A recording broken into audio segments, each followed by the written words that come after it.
Welcome back to Vitals and Values. We Today we are talking all about motivation.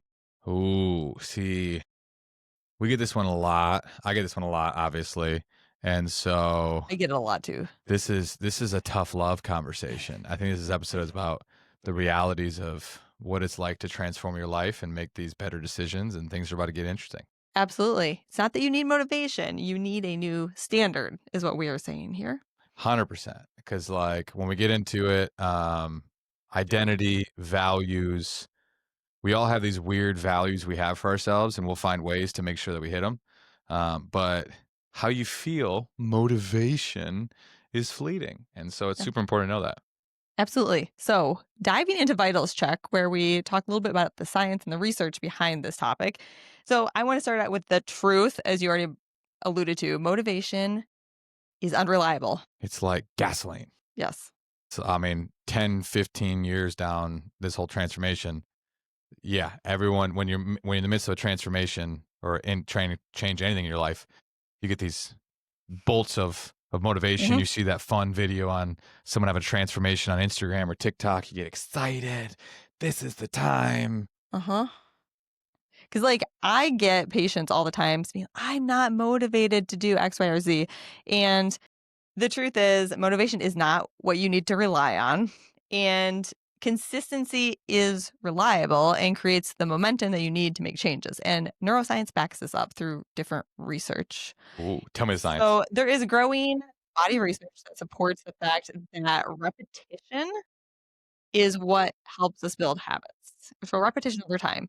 And neuroscience confirms that you can build momentum through consistent daily habits, and that actually changes circuits in our brain. It's called the basal ganglia, and that creates then habits that require less conscious effort. So when you build a habit, it's not hard anymore, right? Correct.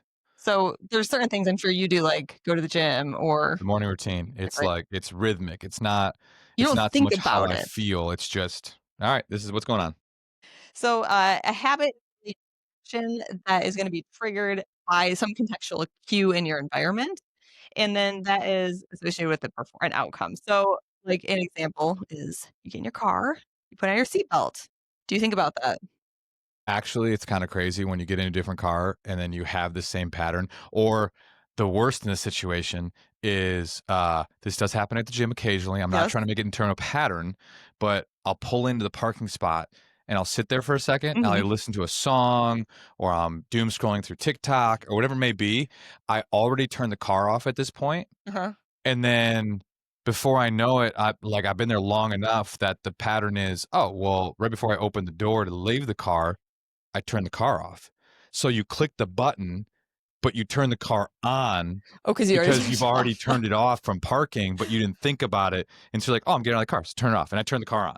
And you're like, Yeah, because dang it. you had those neural circuits that have been formed, and you don't think about it. Yeah, because normally, what do you normally do? You park, you turn the car off, and you get out of the car. But if you change that pattern, you're like, all right, what just happened? And you get these goofy situations where like you create, oh, another one that's always a classic is the doom into a refrigerator at night. You've created such a nasty pattern. You're not hungry, you're not anything, but you're like, We go stare you at the get fridge. bored Yeah. and you just stare at the fridge. Uh-huh. It's just a pattern. Then you Like eat, right? sometimes. Or I open it up like, what am I looking for? No, I'm good. Nothing.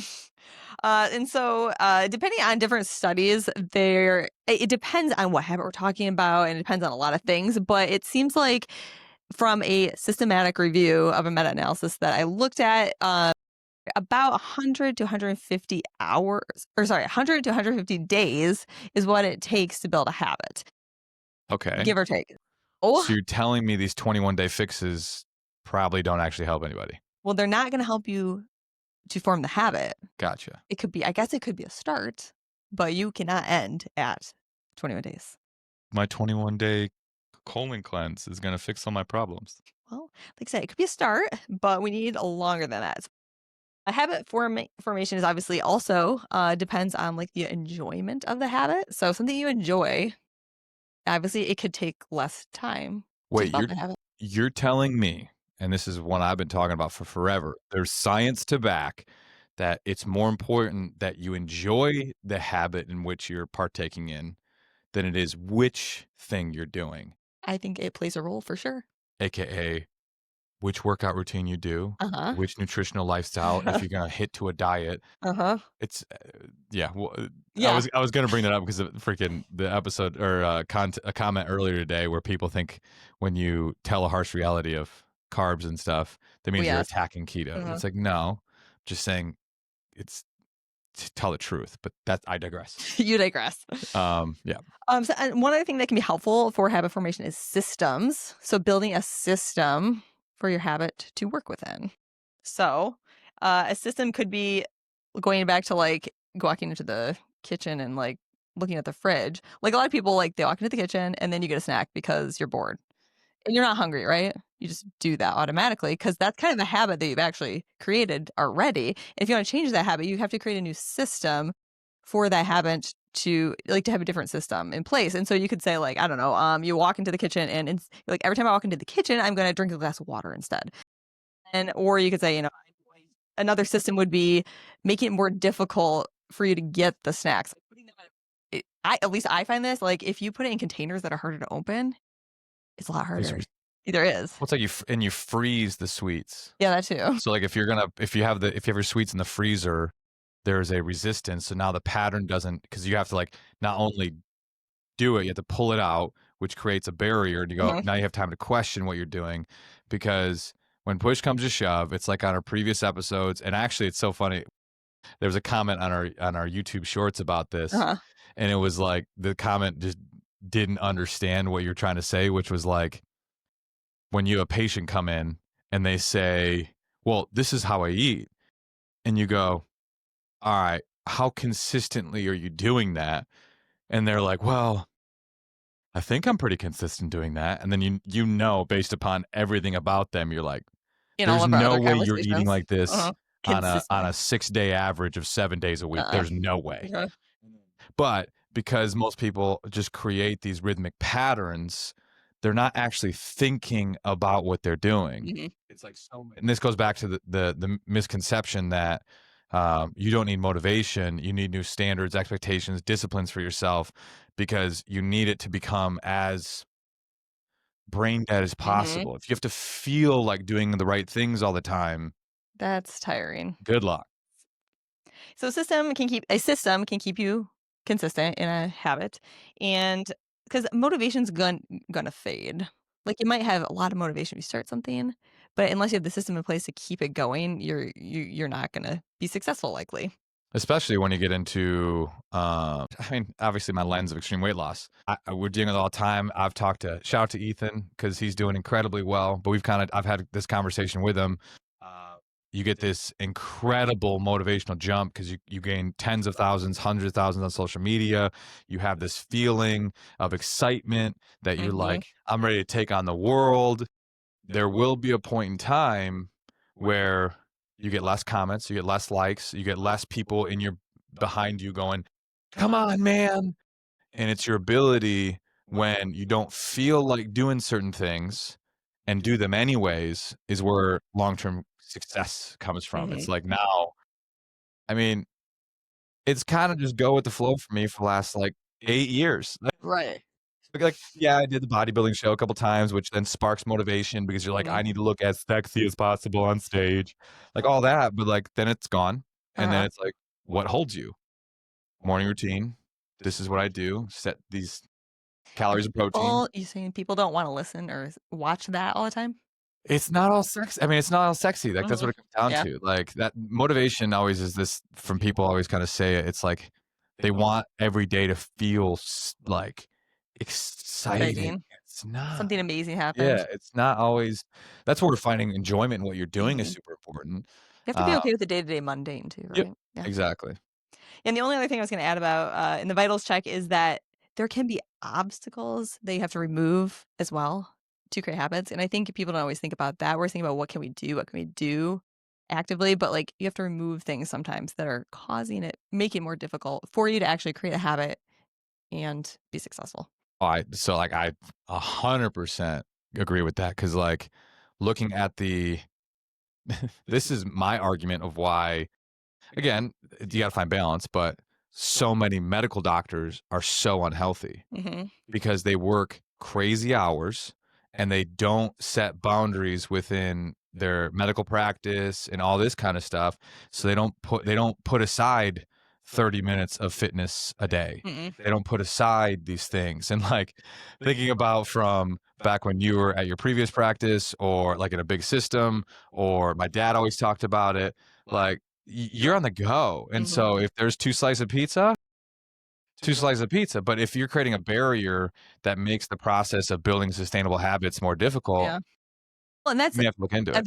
that made me think of even in my own career as a physician, I was working full time when I initially started out, which there's different ways they calculate that, but I was at the max of like my hours that I could be.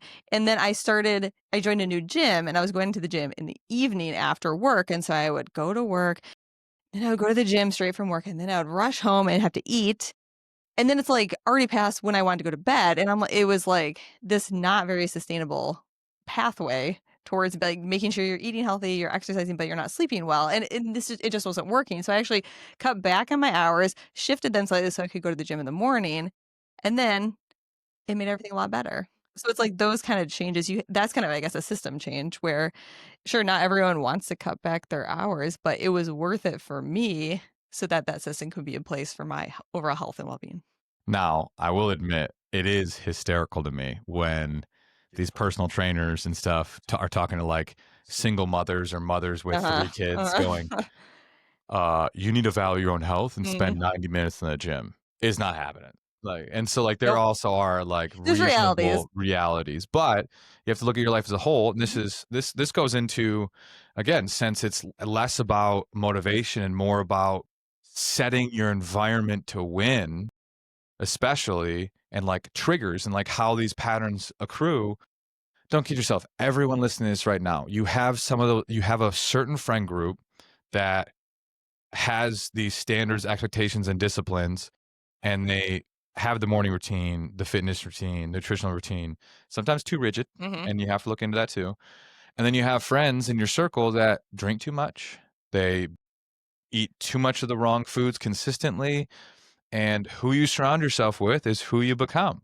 And so if you are constantly surrounding yourself with people that will help will hinder a healthier behavior for yourself, what do you think is going to happen? Like you're going to fall back on old patterns because it's not about motivation, and this is the crab in a bucket mentality where you can be fired up, get after it, go go go, but then depending on who you're surrounding yourself with, those people may not like the fact that you're Mhm. changing, and they pull you back down, and then they take that motivation, they slowly pull you back down, and then it kind of shifts and goes away from that.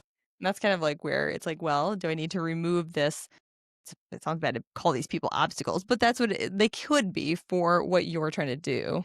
Yeah, and my angle when it comes to obstacles of people, I'm not a huge fan of burning bridges. I don't Mhm. think it's Mhm. necessary, but you have to at least, number 1, you may have to limit time, Yep. you may have to really uh set boundaries with these people saying like my great example got like people know me, I don't really drink. Mhm. I have no problem going to the bars. I have no problem having fun. But just know if I go to the bar, I'm gonna have fun. If I come off as a Debbie Downer, call me out on it because obviously that's not good for anyone too. But I'm not drinking. Like and if someone can't handle that, I've literally had it plenty of times going to the bars with people and say, hey, I'm gonna have fun. We're gonna Mhm. have a great time, no matter what. If you force alcohol on me, I will not come back. Mhm. Is everyone cool with that? Cool, great. Now we're on the same page. Let's go have fun. Yeah. And so setting those boundaries with people that you can kind of create that more consistent behavior is super Mhm. important. Yeah, that's great. So going into I guess we're kind of in values in focus already. Yep. But I feel like I hear this all the time from patients, like, I really want to like start eating healthier. I want to exercise more, but I'm not ready to do it now because like my life isn't set up right now to make that happen. So I'm gonna wait. I got this plan 3 months down the road because they're waiting for this perfect moment. You're smiling. What's your thoughts? Yeah, because this is how it's in Leviticus 94. Yes. Wait for thy Jesus to open up the heavens and say, Sarah, it's time to change your fitness routine. Uh-huh. Not gonna It's not happen. gonna happen. That perfect moment is never going to happen. You have to start. You gotta start now. Oh, that's tomorrow doesn't exist, and Uh, so many people fall into this fallacy that, like a great example, like obviously, I'm stay respectful, not say names, but a previous client of mine, and she'll know as soon as I say it. I respect the crap out of her for she's on over 100 pounds, and she did it in the midst of her mother dying. She did it in the midst of a career change. She did it in the midst of all of these barriers. But she constantly was like, I've made this decision. Regardless of what happens, we're going to find a way to pivot. So the amount of times we had to pivot her fitness routine, the amount of times we had to go, okay, you have these hospital visits, you have this going on, you have this going on. What types of processes can we help fall into? Because again, motivation, oh my gosh, she was drained, like mhm. dealing with her mother dying, dealing with all this kind of stuff. You think she felt motivated? No. No, absolutely not. And to gaslight someone into believing, yeah, you got to feel motivated to do this. Like, no, it's quite the opposite, actually. It's like in the midst of motivation, Yeah. in the midst of all these things, what can you create a process into that you can be like, this is your norm? Mhm. It's like at the gym this morning with my buddy. He got really poor sleep last night. He just has a kid, and he's like, even and so he slept in a little bit, and so he's like, I'm only gonna be here for 25 minutes, and I'm like, but you walked in, Mhm. and the fact that this is still a foundation for you. It's a set standard that, yeah, I'm not gonna get the normal workout in, but I walk through the door. Like, that's the difference. He didn't feel like doing it, but it's like, no, I'm doing this because this is the standard and expectation you set for yourself. Absolutely. And I think I mean, that's the reality of life. Like, so I know so many friends who are now moms and they were working out 5 days a week and then they have a kid. They're not going to the gym every single day anymore, but they have these systems in place and then they can adjust them because it's not going to be perfect all the time, but you do what you can. And if you have those systems in place, even when the motivation's not there, you'll find a way to make it work, even if it's not perfect. Exactly. And then you take a reality check every so often. If things do fall off track, Uh-huh. you have to look, okay, so obviously I added a new kid to the mix, my timing's changed. How can we couple events? How can we couple Hmm. things to allow us to have, because again, when you think about um, motivation versus raising standards, what are we talking about? Generally speaking, we're talking about a nutritional lifestyle, a fitness lifestyle, and we'll say a mental health lifestyle. Yeah. Like they kind of all three have that capacity. And don't kid yourself, there's a lot of ways to go about each one of those things. There's 1,000 different things you can do, and so it may have to pivot. Like you have a family structure that changes. Your fitness routine may turn into 25-minute walks with the kids. Hmm. Great. But you Like did it. you can't leave to go to the gym. Fine. 25-minute walks with the kids. And Mhm. it's a great you're setting a new standard and expectation for your kids that fitness and movement's important. But you're also being realistic, going, yeah, there's no way I'm leaving my kids for 45 minutes to an hour to go to the gym. That's just not realistic. And so you can still find ways to look at fitness, nutrition, and like mental health to get what you need out of it, but without falling into this idea like a lot of the gym bros on the internet. Yeah, telling the mother of three, you need to spend 90 minutes in the gym. Good luck. If you can do that as mom, great. Great. Most can. No, and I think I ran into this quote, or I heard James Clear. He's the author of the book Atomic Habits. Mhm. It's a great book. He says this was something I heard him say, and it might be in the book too. You do not rise to the level of your goals; you fall to the level of your systems, which I think was interesting. He was talking about how goals are good, but like you can't rely on goals. Like you set a goal right now, you just set it. Okay, I set it. But that doesn't get you anywhere.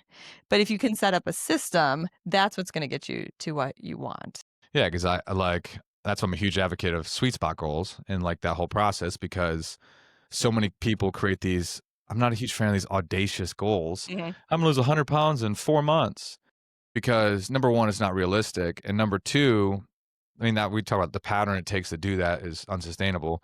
And at the end of the day, you only get your outcome based upon the daily actions you take. And so in this situation, health health is different than most other successes, if you ask me. It's like business, for example. It is funny to me where people like money. Someone can run a business, bulldoze it, get it to millions of dollars in revenue, sell it, create a nest egg of say $15 million, and never have to worry about money again. Can you do that in your health? No. There's no, you can't just like, I'm going to spend the next 6 months getting the best shape of my life to then go, I can coast for the rest of it. Yeah, it doesn't work that It way. doesn't work that way. And so the behavior part is actually, in my opinion, more important than Yeah. even the outcome, because it's the same thing with these fad diets, extreme processes. You can hit the goal, but if you can't maintain it, I would argue that's failure. Like, there's a lot of people that go, I did carnivore for 6 months and I lost 110 pounds and did this and did this. Over the last year and a half, I gained it back, but that 6 months was great. I would argue it's a failure. Like, that means the system didn't work because Well, because you I are no think longer people doing it. they go into the like they're like, oh, I want to do better at my nutrition, and it's like, well, okay, I'm going to do this and this and this to get there, and it's like, but in the back of their mind, they're thinking, but when can I go back to what I'm doing right now? And it's like, no, no, no, you can't go back. There's no back. It's only moving forward. This is it. Like you got to keep doing this. And people, I don't know that they always think about that, or they don't want, they don't want it. Well, it's and like, it's a harsh reality, especially when it comes to your health. There is no off button. So this motivational spark that I'm going to grind the next 90 days, the next 6 months to hit some arbitrary thing, it's irrelevant compared to the next 40 years of your life. And it's hard to wrap your head around that to a degree, because in general, humans want to take the path of least resistance. Like, that's just in I want it general to what be people want to easy. do. That's why we drive in a car for 6 blocks. Like, we get Ubers instead of walking 4 blocks in a city. We get in an Uber and all this kind of stuff because convenience, and humans are kind of lazy. But that's why if you can set up the system for a long-term habit, it becomes easy. Exactly. Like, do you find it? Yes. What? My TED Talk. Yeah. So when we went to Delaware, which, shout out to Delaware, it was nice. It was was fun. weird to me that people live in Delaware. Like, I just think we joke it's a PO box of shell companies. I knew nothing about and then Delaware. people. But when we were going out at night and the different different restaurants and stuff, most people drove. Like, inside of our squad, Yeah. most people drove. Yep. And we walked. It was over a mile there. Pretty much every place we went, we walked over a mile to get there. It was great. It was fine. And like, so we're doing 2+ mile walks every time. So then in my mind, it's like, obviously it allows you for a little more leeway on food choices. It allows you more leeway on certain things because you've created a pattern that I'm just going to, if it's inside a certain distance, I'm going to walk. And then you're outside. You don't have to feel about it. You don't have to feel about it. No. This is what you do. It's like we were outside, we were talking. Like, it was like, I mean, there's so many good things about this. And it wasn't hard for us, right? No. Because you had that system. I mean, it kind of was hard. It was not. It was a long walk. I'm just kidding. No, it was great. But yes, I agree. That's a great example. Yeah. All right. To the honest table. Honest table. All right. What are your biggest systems you have in place for your health? So, one of the systems we started, which was, we send each other a Bible verse every morning. It's the first thing we do when we wake up. Actually, you wake up at freaking 4 a.m. Yeah, I wait to send it to you. So you send it at 8 a.m. So we send each other Bible verses at 8 a.m. Obviously, I have my strength training and cardio routine, I would say on average 5 days a week. I'm just a pretty solid to calories and protein. Like, that's a system that works for me. How do you do that? I track it, but I also am a huge advocate of meal prep. Meal prep. I was gonna say, I think that's a we huge. just meal prep last night because, again, barriers. If you set a pattern of making delicious, nutritious, better calorie choice food more available, If it's there. it's easier to make the better decisions. It has nothing to do with motivation at that point. Motivation at that is like, I've had a long day Mm-hmm. and now I got to cook. And you don't want You to. don't want to. But if you set a pattern that twice a week you meal prep up 3 pounds of lean ground beef, 3 pounds of chicken titties, and like you have these foods available. It's so funny, carnivore guys. People, I eat plenty of meat. I'm a huge advocate for lean sources of He meat. eats a lot of I meat. eat a lot of meat, but eat fruits and vegetables too, people. I don't get why it just comes off in some of the comments from people I know this week. I'm just like, but it's like lower the barrier of entry to make it easier, that it has less to do with feelings and more to do with just standards, disciplines, and expectations. When it becomes a behavior, at this point, you're right. Like, I've been doing this for so long, I enjoy the process and it keeps me at the outcome.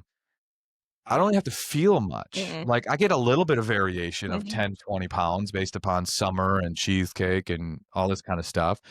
But I'm not fluctuating 50, 60, 80, 100 pounds. And you feel in control of it, right? Yeah, I'm in complete control. And so, like, and that's the difference, is like when you lean on motivation, you never actually feel like you're in control. Because you're stuck in this emotional volatility. And this is going to sound as offensive. Like, I'm not a huge advocate of like, all feelings are valid. Your feelings are always right. No, your feelings are not always right. And usually they're not.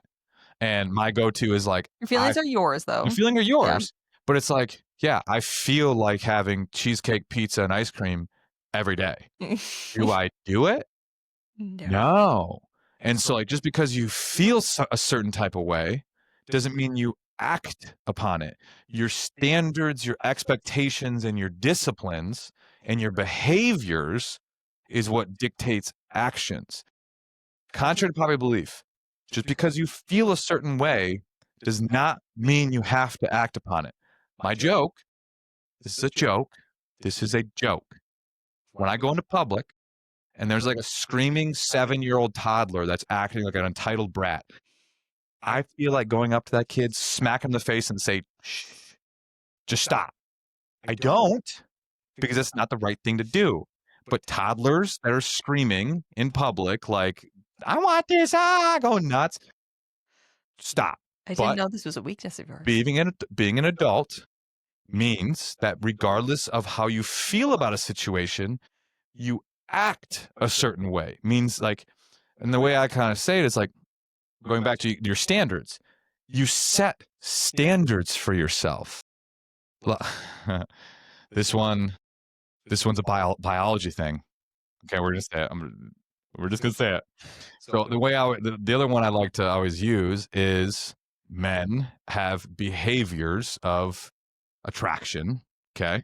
So when you're walking on the beach and you see like all these women in small bikinis, you feel a certain way. Do you act upon it? No. Like, I'm just being real. Like, I think people are delusional. Like, that men don't feel a certain way. It's going to happen. But you set standards, expectations, and disciplines for yourself. For that, you're going, even though you feel a certain way, if a great example, like, you go into that, it's like you're walking the beach and a beautiful girl comes up to you and starts hitting on you. Would I, even though I'm like, oh wow, she's objectively beautiful, would I go, oh yeah, let's flirt, let's have fun? No. Even though it feel like fun, you go, no, David, you have standards, expectations, and disciplines for yourself. You are in a relationship with Lara. You're not going to do that. And you go to this, you'd say, hey, sorry, I'm in a relationship, not going to happen. Even though in the brain, you feel a certain way, you don't act upon it.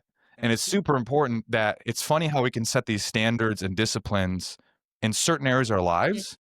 In others, we struggle with it, where it's like, significant other one is like the biggest one for me. It's like, would you cheat on your wife or your husband? It's a feeling thing. It's a standard thing. Feelings happen, but the standards and expectations and disciplines for yourself, you go, no, it's just not an option, period.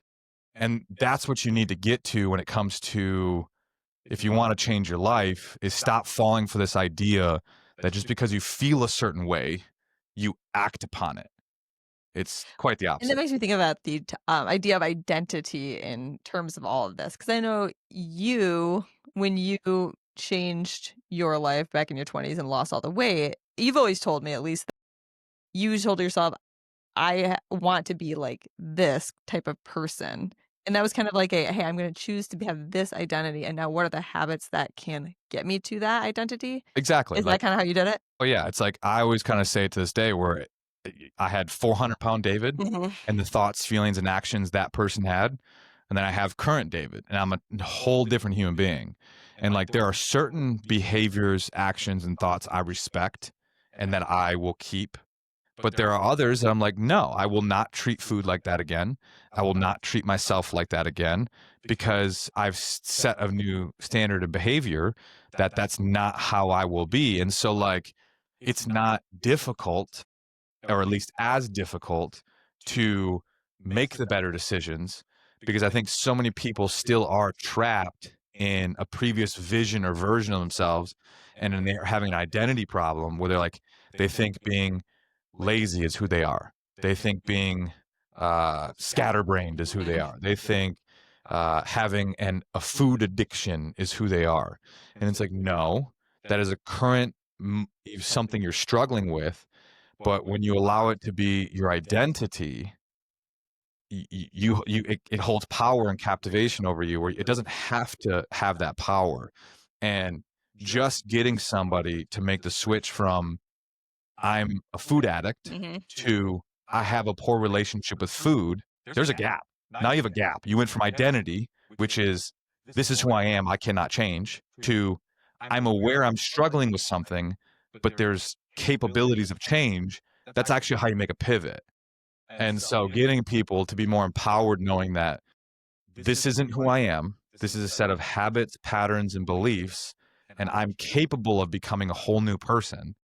And over time, guess what? Over science says 100 to 150 days, you You're create and consistent. ingrain those consistencies. And then I would argue the one step that goes with it, because Huh. some of the clinical research is so, I've looked in behavioral stuff quite a bit, at least some. One of the things that plays a huge role, which is why I like Tony Robbins and a couple of those things, is it's emotionally driven, where this is where motivation, that feeling play does have some merit, some warrant, which is like, if you emotionally get into I'm changing my life, since you're creating this heightened level of emotion, and as you create that behavior, some people can have it happen quicker. But if you're more lackadaisical about it, Mhm. it may take Oh, longer yeah. because you're not setting that kind of like spiritual lens to it, that emotional lens where it's like this is change. I'm changing. It's done. And there's some pattern recognition that Mhm. has to happen, but that's my 2 cents. Makes sense. Now, is there any failures you ever had by, like, not planning well and not like, what was there anything that you struggled with or couldn't make a habit, couldn't stay consistent with? Um, I mean, again, I'm far from perfect. Do I read the Bible every single day? No. I'll be honest, and this goes into how this kind of works. We create higher standards in certain areas than Mhm. others. It's funny how health and nutrition You I never c- miss, right? I rarely Yeah. miss compared to sometimes reading the Yeah. Bible and doing these types of things. And so perfection's a myth. It's all just working on setting like, and as you, I'm at a point now where it's like the health nutrition can kind of take a, hey, it's an autopilot for the most part. Uh-huh. So then you can work on coupling behaviors, adding on it, Mhm. compounding on it. Mhm. I would say that one's probably the biggest Okay. one. No, Because that's a remember, good one. the beginning of the year, I set a goal You that I was going to did. read the whole Bible. Yeah. How is it going? I'm through like 3 books. Hey, it's okay. The year Progress, is not over yet. grind But mode. I agree with that actual goal or whatever you wanna call it. But, because so I to make that reading a Bible daily something that I actually do, I had to create a system for it. And my system is my morning routine where I go to the gym, I walk my dog, I take a shower, I eat breakfast while I read my Bible. And like I don't that happens every day. That doesn't become a challenge. However, then when it's not a normal day, if it's a weekend, if it's a vacation, that's those days where that system's not in place anymore, and then it often does fall by the wayside. Mhm. So, yes, I completely agree with that. And it's like, and then that goes into rigidity, which is also important. Mhm. Like, if you go on vacation, it's okay to You don't have to have that. have that. Yeah, like, you don't need the same routine, but is there something then that you could do to say, "Hey, well, that routine's not there, but is there still a way I could get this Get in?" this, And figure 100%. that out, but I Yeah. agree with you. It's not like I'm like, "Well, I get up at 4 o'clock every day when I have to go to work and I do all this thing." That doesn't mean on Saturday when I have nothing to do, I have to do that. Hmm. I agree with that. Yeah. And then now for you, so for you, what is your one you struggle with or you're working on? Uh, Sleep. Yes. See, I value sleep way more than she does. Well, I don't know that that's true. Well, I would say so. Uh I would say that you have a very, it's nice that you don't have to get off to work at a certain time, that's That's true. helpful. Touche. Touche. So, yeah, I mean, I think, I had a really great system in place until, And then I ruined and then it. I met David, and then that system kind of fell into place. So we're working on a new system. Yeah, yeah, you're not going to bed at 9 o'clock anymore. No. So, I mean, see, I had a system, and the system has So been there's a barrier. disrupted. There is a barrier. It's you, but that doesn't Is mean it we're removing you. So so we'll come up with a strategy. Oh no. Am I gonna be removed? No, we can that's just one option, but we don't have to go that way. Oh, that's funny. Yeah, so that is definitely something that I could work on. Now, takeaways for any other person listening to this. For me, obviously, and from this general, because you can take this to anywhere in life, but I kind of define building habits and this whole thing into 6 areas of life. It's physical life, mental life, spiritual life, relationship life, community life, and money life. And you can look at creating these micro habits Mhm. in all 6 areas. Now, from this general podcast standpoint, there's kind of like there's the mental life, spiritual life. I mean, again, you can put relational on it too. Like, pretty much everything but money and career and community. But what are some would you recommend to people to have a starting point? I would say, uh, just know that you don't have to do it all at once. Because Yes. I think a lot of people are, like, overwhelmed by, like, "I need to have this amazing fitness routine that's 5 days a week, and I do it for an hour every," like, that no. Say, "Hey, I'm going to start this habit," and it's gonna start small, and then you will build on that as you go. Now, what are some of your favorites in like at least the top three, which is spiritual, like we'll say nutritional and physical. The top 3 what? Top three like habits that you like to do. You kind of made comment to it earlier, Uh-huh. but it was like read the Bible while Yep. you eat Yep, breakfast. that's that one. What else? What else would you What say were for the other ones? fitness routine? What would you be your Well, my well, what I think is helpful for a fitness routine is having a specific program that you know you're gonna do. At least that helps me, because if I walk into a gym and I'm like, "Well, I don't know, maybe I'll do arms today." How much yeah? like, it helps me to, like, have a program of someone, "This is what I'm gonna do today." And then I don't have to think about it. Yeah, that's where I think coaches come into play. Having someone that allows you to turn your own brain off, and it's like I'm just doing what I'm told, so I don't have to think about it, and trusting the process and be like, all right, this is no. I'm kind of it's my biggest problem. I'd like to know it all, so I want to learn it. But yes, I think that's helpful. And then I think for people to identify some of those, like look at your life and what are the barriers to getting you from here to your next goal, like, Mhm. and try to remove those, change those, see what you can change so that that goal can become more of a reality. I agree. Yeah, because the behavioral side, the hindrance side, I think people love to focus on the adding, Uh-huh. but usually it's like you have a full schedule. You're gonna have to look at what can you subtract, what do you tweak, because crazy enough, we all no like but it's like every like we talked about earlier, you don't break bad habits, Hmm. You you replace them. replace habits with better Hmm. ones. So it's like there's some behaviors that are super easy to transition. If you watch 3 hours of Netflix, you can easily be like, I'm going to do an hour and a half and Mhm. go to the gym for an hour and a Mhm. half. That's easy. But when you have a full bucket, you are a mother, you have a full-time career, you have all these things going on. Could be a little more creative. You gotta be like, that's what I was about to say. You gotta be Mhm. creative. And that's where it's like, I have family right now that is on some health journeys himself. And like, I kind of made that same concept to him. Like, hey, you're gonna have to couple some things. Like, you got a full career, you have family, you have kids. You're gonna have to have tough conversations about, hey, this is super important to me. So can we try to carve out some family time that I can go work out, do these types of things, or we do it together as a family. And then telling some people that you surround yourself with, hey, I can't drink like this anymore. I can't eat like this anymore. I'd like to be around you as a person, but if you're gonna limit my changes of that I want to make for my health, Mhm. then I may have to make some pivots Mhm. in life. And like, it's not always fun. Change, Mhm. like, there is that level of when you're making changes, you kind of get fearful of, Mm. well, what's gonna happen?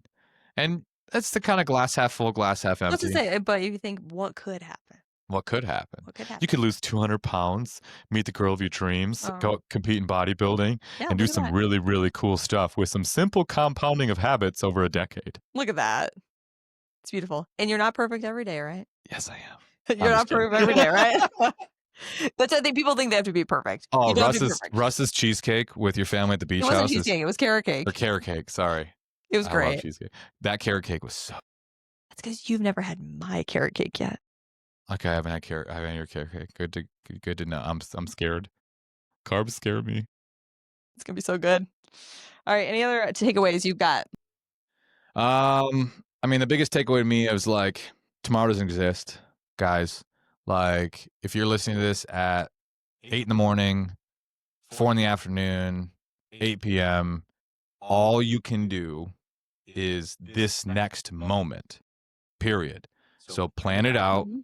and execute in the same day. I would argue that don't even plan out for tomorrow. Like, it's like, okay, so if it's 8 o'clock, it's like, all right, this is how I'm setting up the actions for the next week, but it's going to start with today because I can control the day. And so I'm going to create this list that starts in the morning. That's fine. But the actionable step has to start now. Now. It can't, this feeling of motivation that it's just fleeting. It Mhm. just doesn't You last. cannot rely on it. No. And so all you have is this moment. So make sure you take accountability for it and be consistent with it. Enjoy the motivation when it's there, but it will go. It will go. It's a roller coaster. Awesome. Great. Remember, everything we say here is not medical advice. Please seek your own physician's advice. Love it. All right. Talk to you later. Toodles. Bye.